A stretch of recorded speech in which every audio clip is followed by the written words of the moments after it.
Essa semana eu estava desenvolvendo uma aula de farmacologia com os meus alunos lá da faculdade e eu estava explicando para eles sobre a associação de uns medicamentos da classe do Zimal, que são medicamentos utilizados em quadros de depressão maior, com algumas substâncias que possuem a tiramina em sua composição. A tiramina está presente em alguns tipos de queijo envelhecido, como por exemplo é o caso do queijo gorgonzola, outros tipos de lacticínio e até mesmo em vinhos. E quando utilizados de forma conjunta, essas substâncias podem causar um quadro conhecido como a doença do queijo, onde elas causam um quadro hipertensivo muito grave que coloca em risco absoluto a vida do paciente. E aí durante a aula surgiram algumas perguntas. Professor, e aquele alimento que eu comprei que não tinha nenhum tipo de procedimento de envelhecimento na sua fabricação? E aí em casa, lá no armário, ele desenvolveu um bolor, um fungo. Eu posso me alimentar dele? Ele também causa essa doença do queijo se eu associar ele com o IMAL durante o consumo? É disso que a gente vai falar hoje. Meu nome é Christian Morato, eu sou médico e você está assistindo mais um vídeo do canal Cognição Ativa.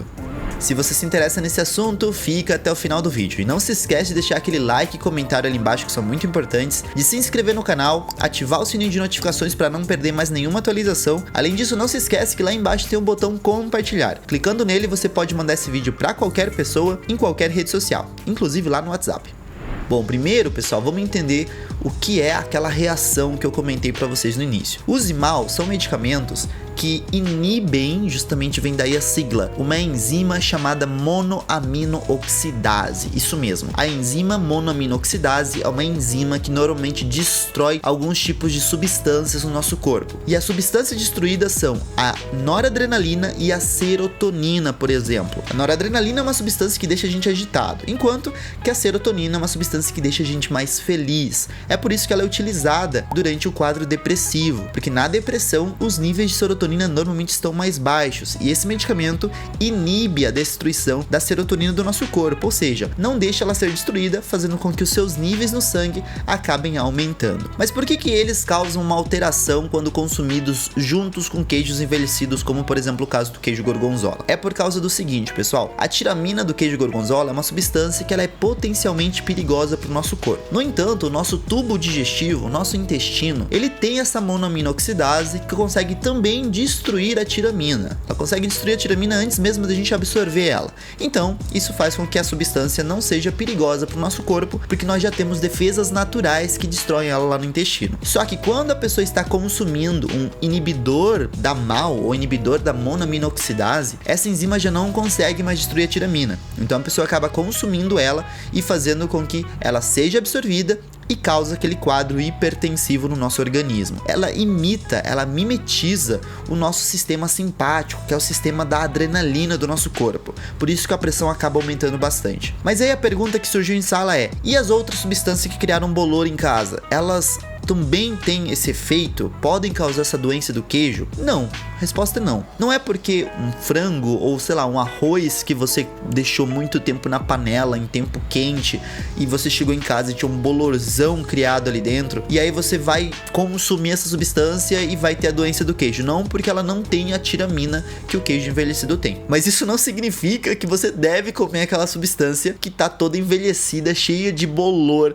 ali no alimento. E eu vou explicar para vocês o motivo. Inclusive, manda esse vídeo para as pessoas que consomem esse tipo de alimento ou que tiram o bolor achando que a outra parte que não tá ainda meio esverdeada, meio pretinha, ainda tá saudável. Que viagem é essa, velho? Manda lá que eu tenho certeza que esse vídeo vai mudar a ideia delas. Olha só, pessoal, o bolor nada mais é do que um fungo que ele normalmente está presente na nossa atmosfera, ele está solto no ar.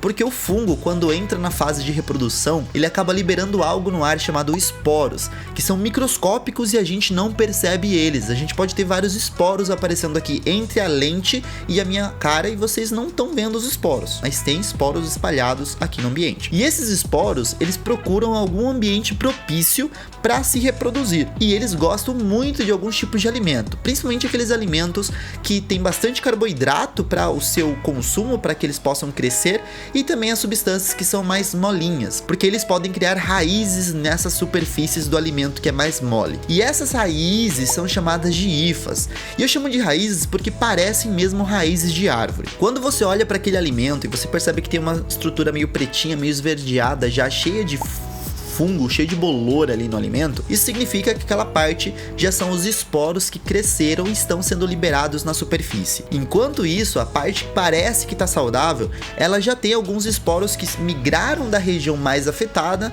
nessa região, só que ainda estão em pequenas quantidades, por isso você não vê muito bem. Ah, mas mesmo assim, professor, e se eu pegar aquela substância lá, der uma limpadinha nela, eu posso comer ela se eu tirar todo o bolor, se eu der uma raspada naquele bolor? A resposta é não deve. Por quê? As raízes que eu comentei para vocês, elas vão sendo criadas e vão entrando no alimento para que ele se prenda e possa consumir melhor os nutrientes presentes naquele alimento. E por mais que você tire, por exemplo, uma camada de 1 milímetro, 2 milímetros ali daquele alimento que estava com um bolor, provavelmente as hifas, que são essas raízes, já estão mais profundamente no alimento e já acabaram se espalhando bastante por essa região. Então você acaba consumindo de qualquer maneira o fungo. E o problema disso qual é? Não é só uma substância que tem bastante carboidrato ali, não é alimento de qualquer forma? Não.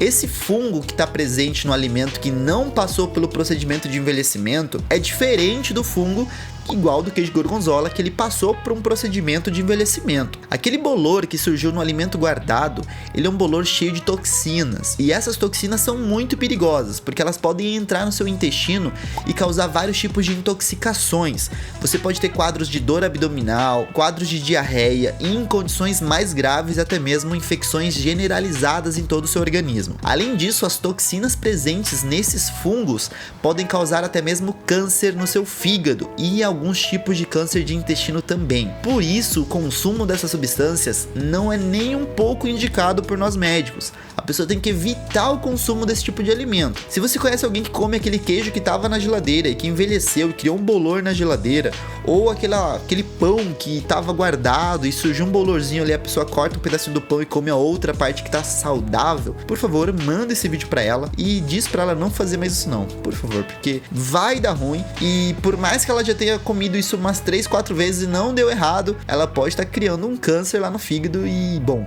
tratamento para câncer é bem grave, bem agressivo, e o câncer é uma das doenças mais temidas de todo mundo. Então evitem comer, vamos evitar, vamos deixar o fungo se apropriar daquele alimento e a gente joga fora, a gente descarta, porque é perigoso. Eu espero que vocês tenham gostado do vídeo. Eu fiz um vídeo um pouco mais descontraído hoje, eu quis trazer uma informação diferente de só aula aqui pro canal. E se vocês gostaram, não se esqueçam de deixar seus comentários ali embaixo, eu sempre tô acompanhando tudo. Eu vou ficando por aqui, não se esqueçam que conhecimento é poder. Tchau!